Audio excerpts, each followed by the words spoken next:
di bawah tanah 40 meter. Ini dengar baik-baik. Kalau terjadi trouble, goncangan atau gampo, dengar ya, jangan melewati jalur yang tidak direnovasi, harus jalan yang pakai batu alam seperti yang kita injak sekarang. Lubang yang jangan menginjak lubang yang tanah ya, karena lubang tanah itu jurusan tujuan ke Ngarai Senok atau ke Lembah Jurang. Lubang yang baru kita lewati di sebelah sana 1, di sebelah sini 2, 3, 4 sampai di sana ada 6 lubang sebagai ruang amunisi atau bekas penyimpanan senjata Jepang di masa perang dahulunya. Udara yang kita hirup fluktuatif.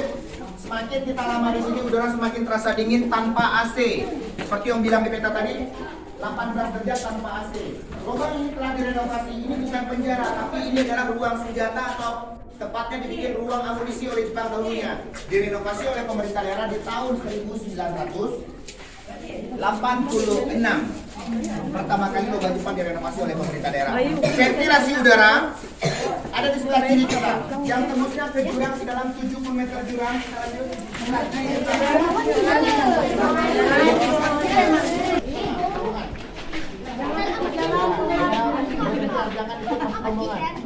Lubang di sebelah kiri om ini digunakan bagi Jepang.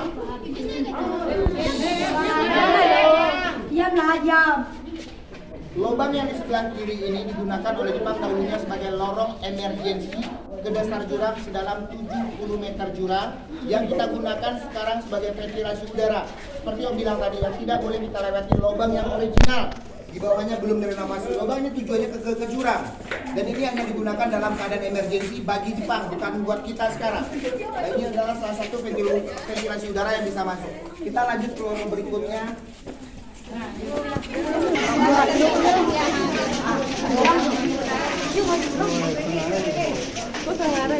Ini ruang ventilasi.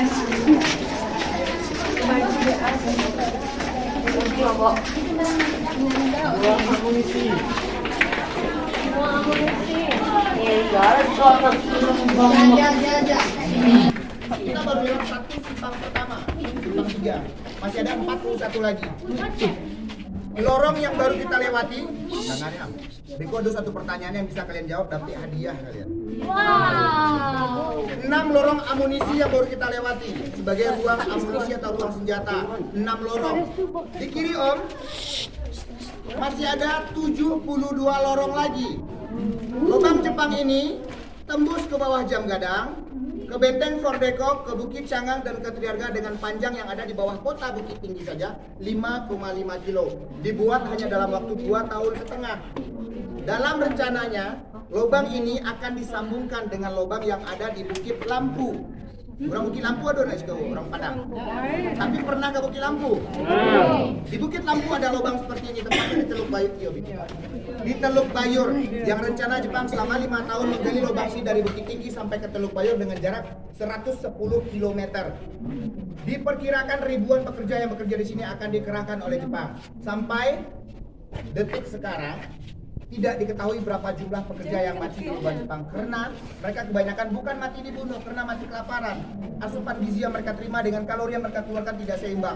Bagi pekerja nenek moyang kita yang meninggal dan yang mati di lubang Jepang bukan dikubur secara layak, tapi di lubang ini ada lorong yang dijadikan sebagai lorong untuk pembantaian massal dan sebagai lorong pembuangan mayat secara massal oleh Jepang yang ada di dapur eksekusi di sebelah kanan kita.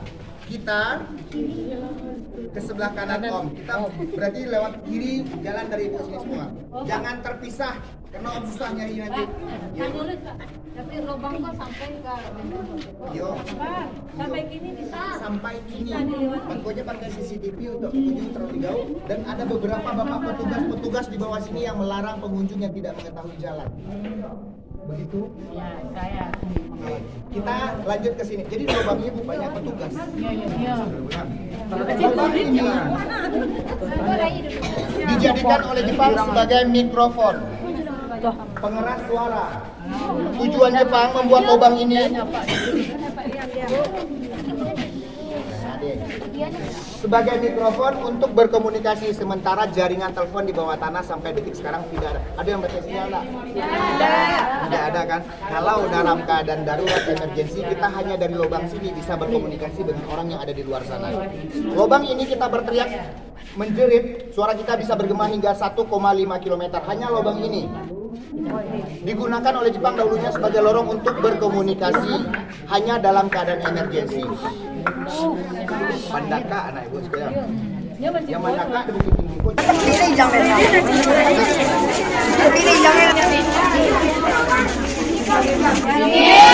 Dingin keluar kan?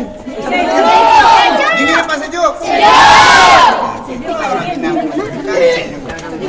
Di depan kita ini adalah pintu pelarian kedua yang dijadikan oleh Jepang sebagai lorong emergensi kedua yang arah ke miniatur yang ada di seberang bukit sana. Dan ini kita gunakan sekarang buat ventilasi udara induk, sirkulasi udara paling banyak keluar dan masuk dari lubang sini. Kita tidak ke sini, tapi kita ke penjara bawah tanah tempat Jepang mengeksekusi atau tempat pembantaian bagi Jepang yang arahnya ke sini. Yang mau kentut silakan kentut, tetapi jangan meludah sembarangan.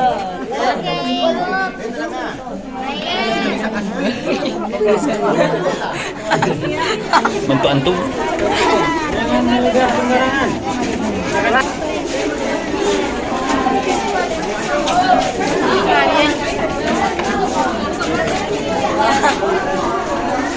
Keras.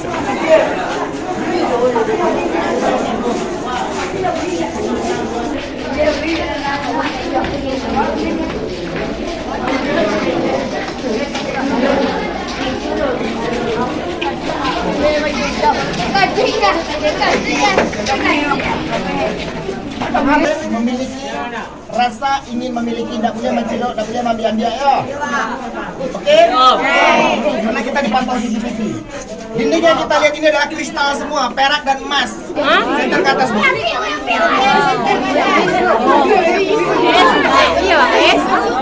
Oke, stop. Nah, dengar ya. Manual pakai linggis, pahat, cangkul dengan tenaga manusia diperkirakan ribuan orang yang mati dibunuh oleh Jepang di sini. Tetapi sampai detik saat sekarang, setelah lubang Jepang ini digali secara manual dibuat, tidak diketahui. Kodama pertanyaan, ada pertanyaan Beko. Kemana tanah lubang ini dibuang tidak tahu sampai sekarang. Rahasia yang masih belum terungkap. Rahasia yang kedua. Yang pertama, berapa ribu orang yang mati. Yang kedua, kemana tanah lubang Jepang ini dibuang oleh Jepang. Yang ketiga, bagaimana riwayat arsitektur pembangunan lubang Jepang atau namanya Jenderal Watanabe yang sampai saat sekarang tidak diketahui kemana riwayat atau hidup atau udah mati. Rahasia yang ketiga. Lubang Jepang ini kita lihat di atasnya sebagiannya ada kristal yang menghitam, dan bahwasanya dulu lubang Jepang ini mereka menggunakan alat penerangan berupa obor atau lampu dinding yang menggunakan minyak jarak. Paham? Kenapa kita tidak gunakan minyak jarak sekarang untuk peluang ini, untuk bahan bakar? Karena minyak jarak sangat mahal harganya, bahkan lebih mahal daripada aftur atau minyak pesawat. Yang udah di depan terus ke penjara sana. Kita lanjut. Nah, kalau ada hati-hati,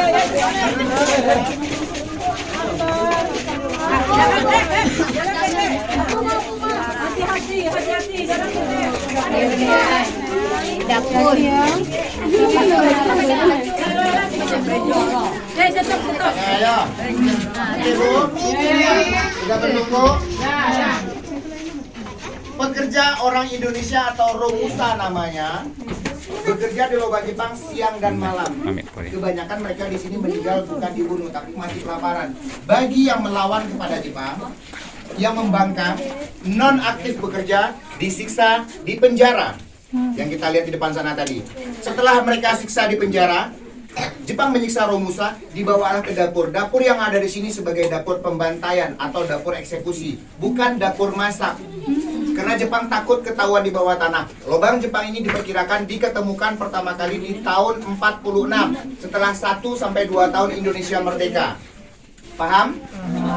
Setiap Jepang membunuh para pekerja Romusa dengan diwakili dari satu garis yang ada di dinding untuk mewakili satu nyawa. Oh.